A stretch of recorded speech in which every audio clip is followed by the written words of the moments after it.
Hello and welcome to Cooking with Miss Rice again. Alright, at this point we're going to start making a scrambled egg. My pan is almost hot and already greased up, but today the tools we'll be using is one mini whisk. You can also use a fork if you would prefer. I have one flipping spatula, a small bowl to put the eggshells in, a larger bowl to go and do the whisking. Now, I have to admit, making scrambled eggs is always kind of exciting for me. By the way, you just tap the side of the bowl to crack it and very carefully open it up. Eggshell over here, and then I can move it away. So that way when I'm done cooking, raw is separate from cooked. We do not want any cross-contamination.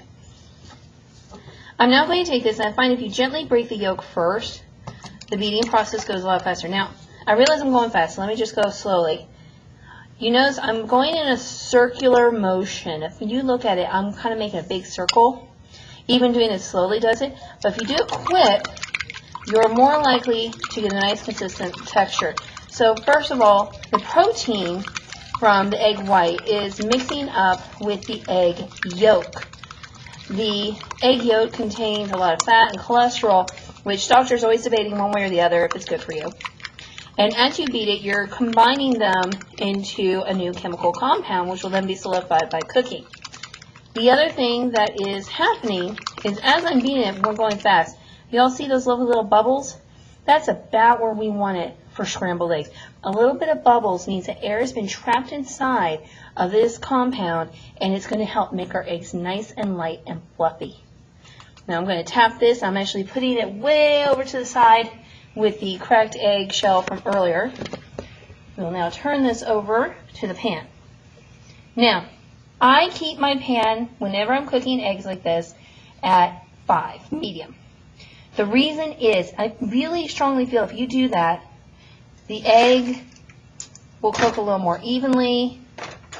It will come out nice and soft and flaky instead of hard and rubbery, and you're less likely to burn it, which is especially important. Now this bowl is also going way over to the side. If I had a helper, I would be having them put it in the sink for me. Now, the only reason the handle is now no longer over the countertop is because I'm holding it. And I want a good grip while I'm using the spatula to mix around the eggs. This is sort of a sauteing motion almost. And that's all I'm doing is I'm just pushing it around, allowing the wet part of the egg to cook. Letting it spread out that much originally allowed it to do things. Now sometimes I'll chop it up a little bit just to make sure it's not wet inside. Now right here, I actually like my eggs cooked just a little tiny touch harder than this, but these are going to go to someone else today, and they like their eggs just a touch softer than I do. But pretty much you want to wait until the egg no longer has any wet on it. Now, turning it back over here, I already have my plate ready to go. So, I'm going to carefully hold the pan, put it here. If I do not have a place to put my pan right away, such as the sink, I can put it on the back burner, turn off the heat from the front burner, and set my now dirty spatula over to the side with the other dirty dishes so they can all get washed. And there you have it, easy scrambled eggs. With the pan already heated, it didn't even take us a whole 4 minutes to make. You could do this and be the hero of your kitten family in the morning, especially if you have stuff for top breakfast tacos like tortillas and cheese. All right, everybody, until next time, happy cooking!